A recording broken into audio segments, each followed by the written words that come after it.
Hello everyone, welcome to Ash and Olive Kitchen. For today's food, I'm going to show you how to first spatchcock a chicken and then roast it in the oven. Spatchcocking or butterflying is a technique that has been around for several centuries, and the earliest evidence that is written dates back to 1700s in the British Isles, particularly Ireland and the United Kingdom. Before modern ovens and thermometers, cooks were always looking for ways to cook poultry faster, achieve a more uniform cooking, and decrease the risk of breast drying out without legs being fully cooked. By taking out the backbone and flattening the chicken, you achieve a uniform thickness throughout the whole chicken, allowing it to cook more uniformly when roasted in the oven. For today's food, first I'm going to show you how to spatchcock a chicken, then dry brine it in the fridge for 12 hours and season it and put it on a rack and put everything on top of crushed partially boiled potatoes and putting everything in the oven and let them roast till perfectly cooked. So without further ado, let's get the cooking going, and when I'm cooking, I'm going to share more details with you. And by the way, the first two steps that I mentioned, spatchcocking the chicken and dry brining it, were the steps that I took last night. But don't worry, I'm going to show and share with you what I did. Just bear with me for a few minutes. To spatchcock the chicken, I'm using a high-density plastic cutting board. Before I start cutting, I also place a damp kitchen towel underneath it. That keeps the board from sliding around and gives me a safer, more stable surface while I work. The first step is to inspect the chicken and check for any feathers that may have not been removed. As you can see, there are a few feathers around the tail area, but I'm not going to worry about those because removing the backbone will take care of that section anyway. Overall, they've done a really good job cleaning the chicken, so there isn't much left for me to pluck. I'm using kitchen shears to remove the backbone. All you need to do is cut along the sides of the backbone from one end to another.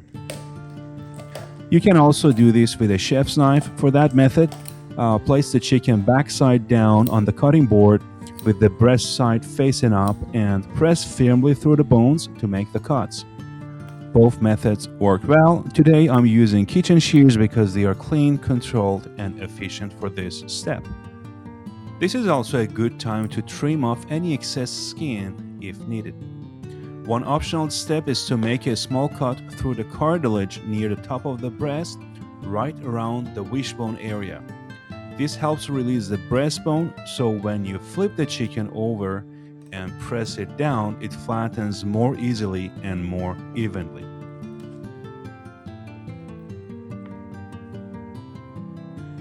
Now it's time to dry brine the chicken, starting with a generous sprinkle of salt. For this video, I'm using 1.5 tablespoons of Morton kosher salt. I'm mentioning the brand because the amount of salt you use can vary depending on the type and brand. Some salts are denser than others, so the same volume can give you a different level of seasoning. And by the way, I didn't throw away the backbone. I'm going to use it later for making chicken stock or soup.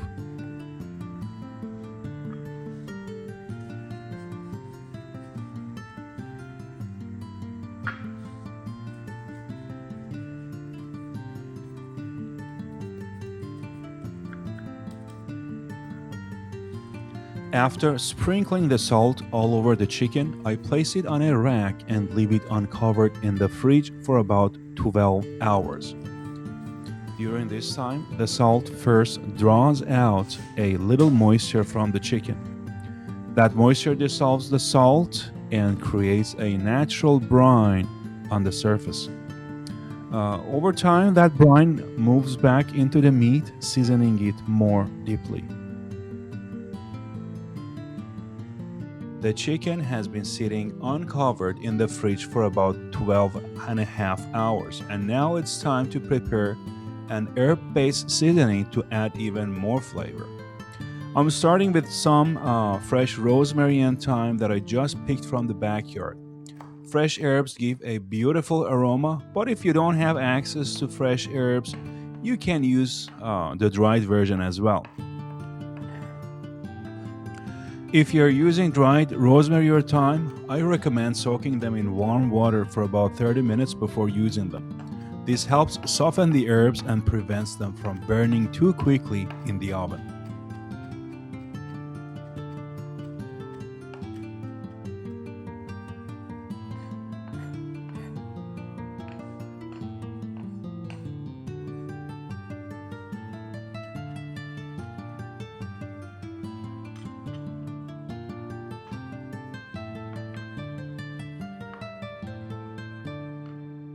I'm adding 3/4 of a tablespoon of chopped rosemary and the same amount of thyme to the mixing bowl for the chicken seasoning.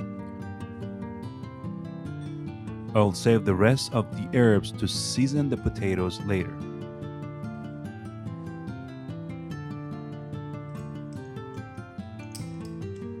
For the garlic, you can either use a garlic press or finely mince the cloves before adding them to the seasoning mixture.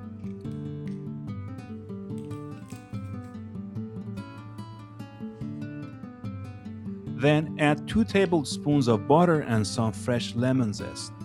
When zesting the lemon, try to remove only the yellow outer layer. Avoid the white part underneath because it can make the seasoning taste bitter, and that's what you don't want.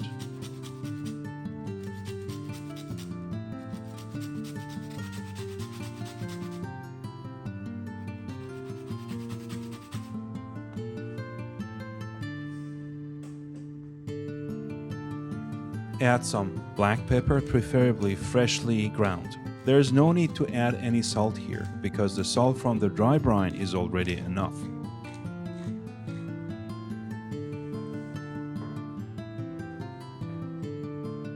Once all the ingredients are in the bowl, give everything a good mix and set the seasoning aside. As I mentioned earlier, the chicken was dry brined for about 12 and a half hours. After taking it out of the fridge, I let it rest at room temperature for about 30 minutes while I prepared the seasoning mixture.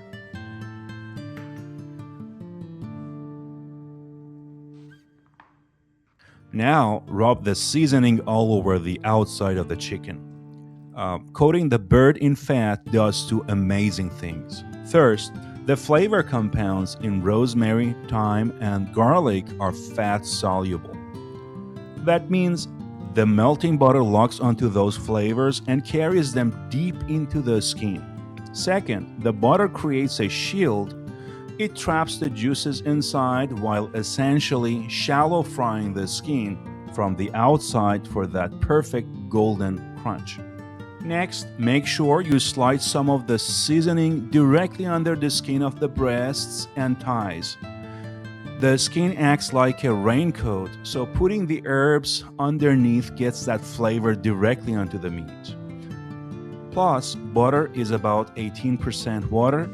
As it heats up, that water turns into steam, gently lifting the skin away from the meat. This creates a little steam pocket that keeps your delicate breast meat incredibly juicy while letting the skin get super crisp.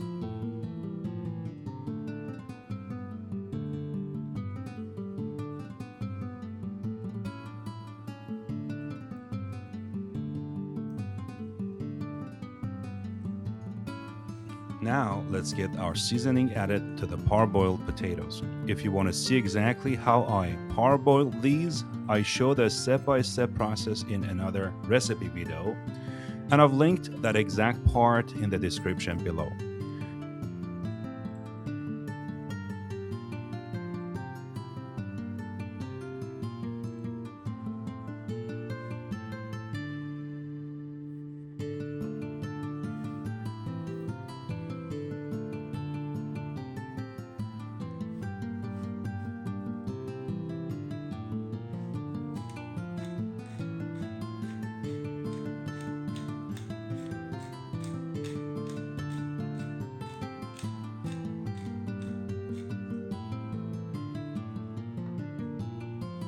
Give them a good mix until they are fully coated and then spread them out onto your tray.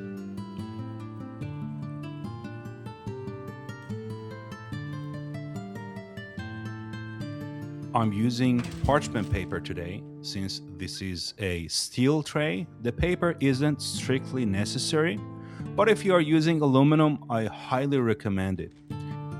It makes cleanup a total breeze since those roasted potato starches love to stick to the metal. To crush the potatoes, you can use the flat bottom of a glass or something similar. Just don't use a potato masher because the holes in the masher will let the potato squeeze right through, and we want to keep each piece whole. Aim for a thickness of about a 1/4 inch or just a little bit thicker than that.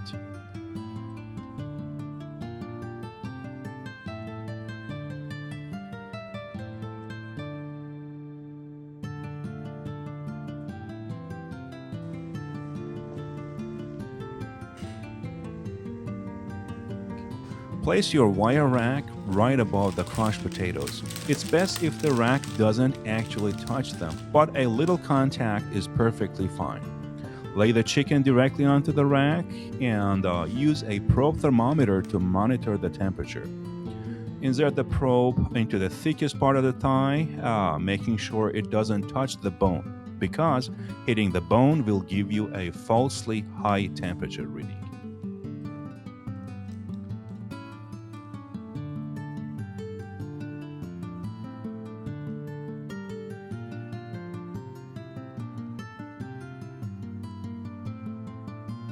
Our oven is preheated and ready to go. Now my oven is about 9 years old, so it has been a bit of a temperature offset. To actually heat 450 degrees in there, I have set my dial to 415. Definitely get an oven thermometer to see if your oven has a secret offset too. Next, set the target temperature on your probe thermometer to 165 degrees. We are going to blast the chicken at 450 for the first 20 minutes to jumpstart that crispy skin, and then we'll drop the heat down to 375. We will let it finish roasting at that lower temperature until the center of the thigh hits our target. Altogether, it took about 55 minutes for the chicken to cook fully. Now, a quick confession. I actually positioned my thermometer wrong at first. I placed it too close to the outside of the thigh. Because it was so close to the exterior heat, the probe registered 165 in just 30 minutes, while the rest of the bird was still raw. I had to readjust it, pushing it deep into the thickest part of the inner thigh to get an accurate reading for the rest of the roast. But look at this result. Now I'm going to let you hear the sound of a crispiness that touches my soul, and I'm pretty sure it is going to do the same exact thing to yours.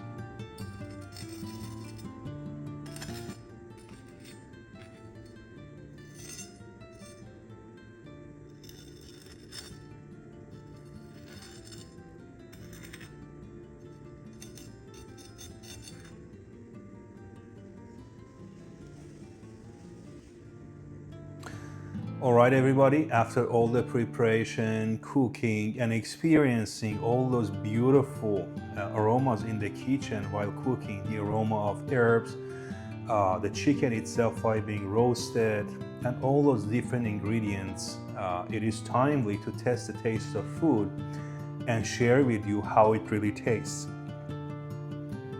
So what I'm gonna do is first, trying a small portion of the breast.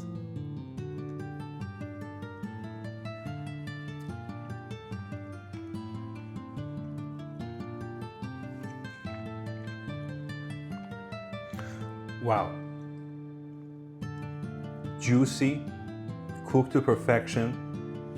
And again, all those flavors, whatever we added, the butter, the herbs, and the salt. I mean, the salt we used was at optimum level. So I'm gonna try a little bit of the chicken thigh and see how that one tastes. I'm gonna take a small portion of the skin as well with this one.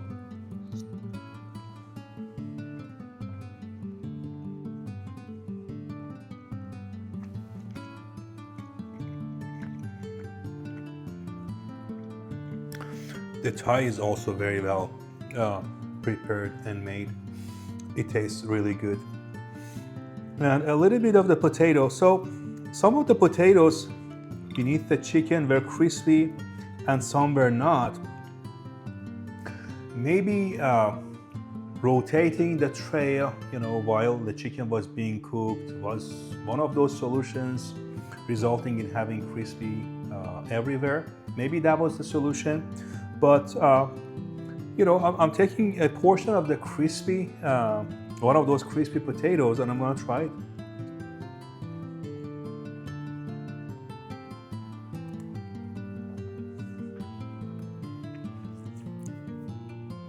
Wow, this one is also tasting really good.